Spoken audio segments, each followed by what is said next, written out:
Yeah, can you hear me? Can you hear my Texas accent? Yeah, thank you, BJ. I don't have a Texas accent, but hopefully you can hear me too. So.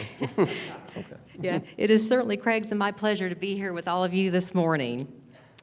One definition of a naturalist is a person who studies plants, animals, insects, and other living things as they live in nature, especially by direct observation. After hiking down the South Kaibab Trail and over to Clear Creek in the mid-1940s to study local fish populations near the confluence with the Colorado River, one Grand Canyon naturalist bedded down for the night on the beach to await the next day's further study. Sleeping shirtless in the sand, this is actually not, it hasn't happened. Sleeping shirtless in the sand and without a tent, he was gently awakened in the early light of dawn by the pressure of tiny feet upon his chest and the sensation of a rough tongue licking his face. Slowly cracking open one eye, he realized that he was being visited by a skunk who had been attracted by the salty sweat coating his skin. Fearing disaster at the slightest movement, he quickly realized that there was simply nothing else to do but remain perfectly still and let the skunk finish its business. In what seemed like an eternity, eventually the skunk was satisfied and stepped down off of his chest and wandered back into the brush. A close call, but with a professional calmness, patience, and respect for nature that only a seasoned naturalist could display. A calamity was avoided. As described here, we have a very clear illustration of just what direct observation actually means. This was a true event in the life of park naturalist Louis Schellbach III, who ultimately served in the capacity of chief park naturalist at Grand Canyon National Park from 1940 to 1957. To family and friends and professional acquaintances, he was known as Don Lou. To us, he was Gramps. While we knew him for a short time as children, it is much later in our lives that we came to recognize the great man he was and the myriad of accomplishments he had contributed to society and particularly to the Grand Canyon. As the name implies, the Schellbach family has its roots in Germany.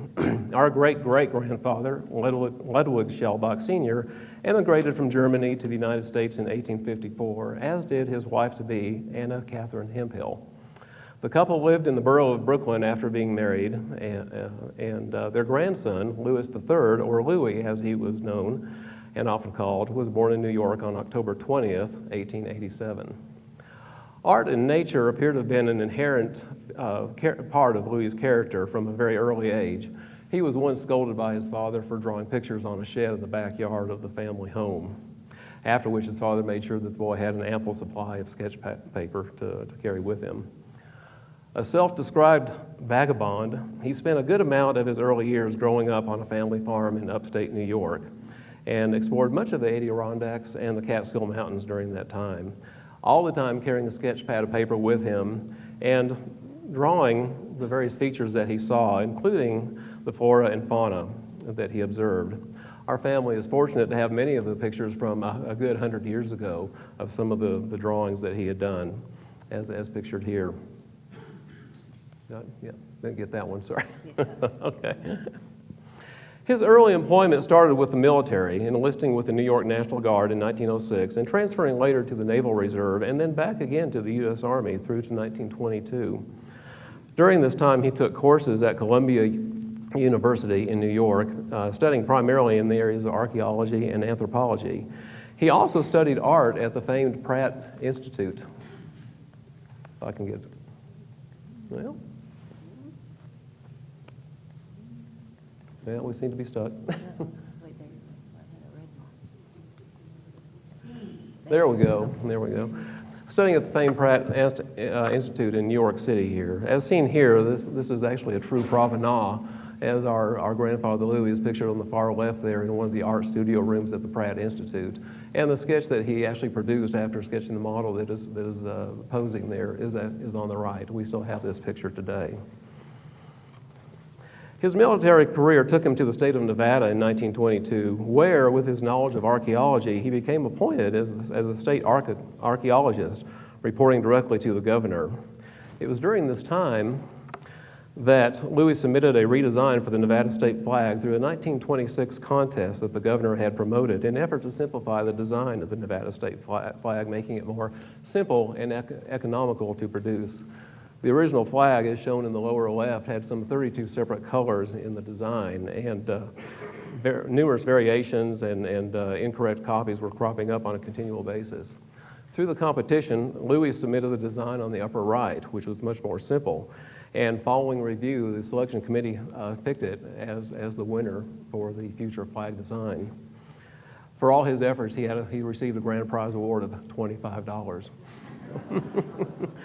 But with minor edits, the flag that flies over the state of Nevada today is the one that Louis designed back in 1926. 1926 was also a very pivotal year for him, as finally, in that year, this 39-year-old vagabond finally took a wife, our grandmother. Her name was Ethel Williams, and she hailed from Green Bay, Wisconsin. The wedding took place actually in the home of her parents in Green Bay, after which Ethel was then whisked away to the wilds of Carson City, Nevada, immediately thereafter. So, a little bit of a culture clash there. One of his greatest endeavors while with the state was the exploration of what was known as the Lost City, which was a pre-Puebloan ruin located north of Las Vegas in an area that was destined to be flooded with the completion of Hoover Dam and the creation of Lake Mead. Here we have a picture of the photographs of Louis with the lead exploration team. The exploration group was headed actually by the Museum of the American Indian out of New York City, and the director was Dr. M.R. Harrington, who is shown in the very center of the picture there with a tie.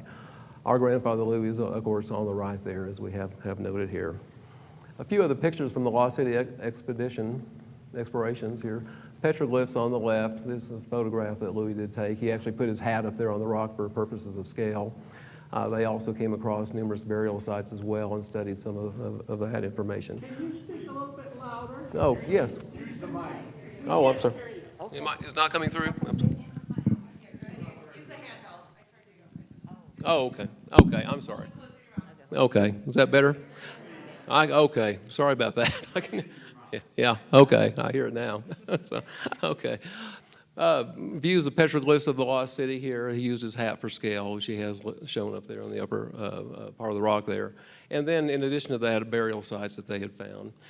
With his illustrative abilities, he was able to draw a good number of illustrations of some of the house plans and structures that they had found there. This is one of the drawings that he prepared of one of those. Also, he created this diagram of one of the caves nearby. This cave was used for the mining of salt by the local inhabitants at the time of their occupation of the Lost City. It was also during this time that he began to go by the name of Don Lou, as opposed to just Louis. His notable charismatic image, particularly with pipe, made him look like a Spanish Don, according to many of his friends and acquaintances. By all accounts, he accepted and adopted this title and even bestowed the name on his first son, our father, who was born in 1933. Don Lou transferred to the Museum of the American Indian during this time frame and undertook a number of other assignments in locations as varied as Idaho, Mammoth Cave, Kentucky, Nova Scotia, and even Panama. This is a picture from exploration within Mammoth Cave. It was printed here in the Knoxville Journal. You can always recognize him because he's always got that pipe in his mouth, so you can always tell. Louis was a member of the famed Explorers Club out of New York City, and one story we'd like to share regarding that group that shows off his pragmatic approach to research and discovery references a group of explorers that were embarking on an expedition into northern Canada. They told him that they would be doing some trading with the native peoples there, and if there was anything that he could offer to trade or barter with. He offered to do so and ran to a local 5 and dime store and ended up buying a handful or several handfuls of sewing needles, very simple needles here for sewing purposes. He gave these back to his colleagues and said, "See what you can get for these." Well, his colleagues had taken a bunch of worthless costume jewelry and trinkets and other things like that didn't have a lot of practical use. And when they got to bartering with the local peoples up there, it turned out that the things that were most valued by the people were the sewing needles, for which they presented him with a Baffin Island harpoon, authentic, originally made back in the 1920s. And in fact, we're fortunate to still have this harpoon in our family today, as seen in this picture. With the advent of the Great Depression, work in the museum and historical exploration fields became scarce, and his job with the Museum of the American Indian ended in 1933. Through his extensive connections, he was fortunate to be able to gain subsequent employment with the National Park Service that same year, starting out as a temporary assistant ranger naturalist and gaining a permanent role as assistant park naturalist in 1936 under Eddie McKee. Living at the canyon, there is little question that he finally found his true home and calling. Assigned primarily to the Yavapai Observation Station and the Naturalist Workshop, he literally took on full ownership of his assigned responsibilities and facilities. For anyone curious as to how old the model of the canyon at Yavapai is, well, we know it was there in 1941, so it has a very extensive history. And if you will look at the base of the observation window in this slide, the mounts for the binoculars, as shown in this picture, are still there too. His talents as an artist and illustrator were quickly applied in working to put the canyon in perspective for the many visitors he met with. In the area of entomology, he collected and prepared numerous species collections that are still with the Canyon Museum. He recorded that in 1941, he personally collected 37 butterflies from the North Rim in a single day. As a result of his efforts, he is credited with discovering 1 species of moth, 3 species of butterflies, and 1 cephalopod fossil, as listed and pictured here. Along with the Yavapai Observation Station, his other primary location of work was at the Naturalist Workshop building, as shown here. The building is located at 208 Navajo Street and still exists today. He personally organized the workshop and was always pleased to provide tours to visitors whenever the opportunity arose. Taxidermy was also a component of his naturalist talents, and he prepared many of the specimen collections and displays for the workshop. These were not only for mammals, but also for reptiles, amphibian, birds, plants, and of course, insects. Presentations of these collections were a constant aspect of his responsibilities. Here he is pictured making a presentation with one of his prepared coyote specimens to the children from the local Grand Canyon Village School. And I'll note that Craig's and my uncle and Louis' youngest son, Preston, is in that picture. He's the second boy from the right, kind of the blonde hair. Complementing his work regarding the flora and fauna, he also focused his interest and knowledge in anthropology and archaeology in the study of human history of the canyon. He spent considerable time investigating the historic camp and dwelling sites and cataloging findings, much in the same way he had when working for the Museum of the American Indian. With his ever-developing knowledge of the various aspects of the canyon, he was able to translate this information into his ranger talks that were often delivered on the Yavapai patio area. He had the ability to convey the story of the canyon in such colorful and mesmerizing prose that his presentations were often the highlight for many people who came to visit the area. His storytelling skills and quick wit enabled him to handle questions from the audience that might be hard to anticipate. On one such occasion, as he explained how the Colorado River had eroded through the various layers of ancient rock and sediments to create the canyon, a woman in the audience spoke up asking, "Well, how can you say that the river made this canyon? Wasn't it God who made it?" With little hesitation, Louis held up a blank notepad and with a pencil traced a line across the pad. His response, "Can you tell me, did the pencil make that line or did I make that line?" That was a pretty clever response. And the woman had no answer and seemed to recognize the deeper consideration that Louis had offered. In his many years of making presentations to the public, his audience inevitably included a myriad of people from around the world and included many celebrities and dignitaries. For example, here are a couple of photos, one with the Prime Minister of Burma, and on the right with actress Shirley Temple.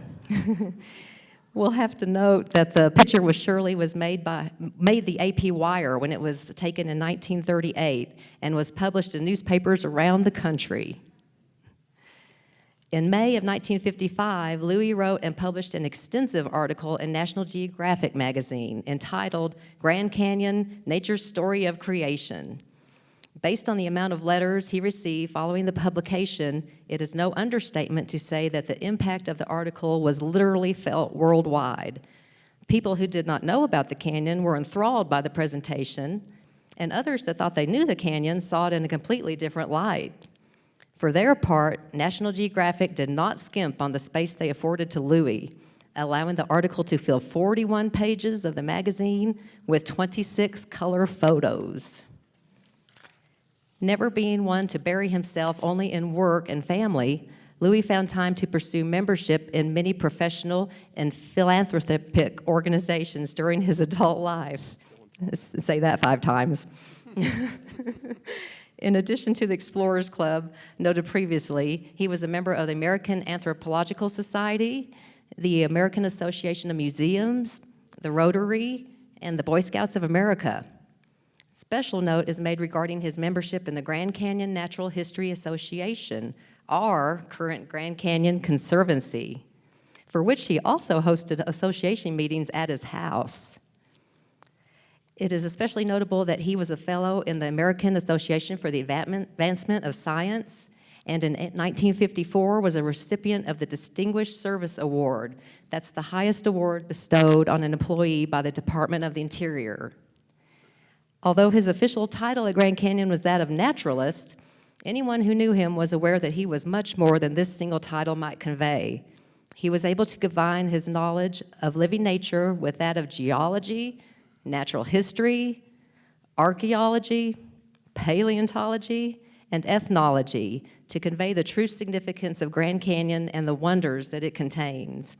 By the time of his retirement from the Park Service and the canyon in 1957, many of the local population had dubbed him with the nickname of Mr. Grand Canyon because they said he knew more about it than anybody else. After retirement, he and Ethel moved to Tucson, where he worked part-time for the Arizona Sonora Desert Museum up through 1965. Diagnosed with emphysema, he suffered from failing health the last few years of his life and died on September 22nd, 1971, just a month shy of his 84th birthday.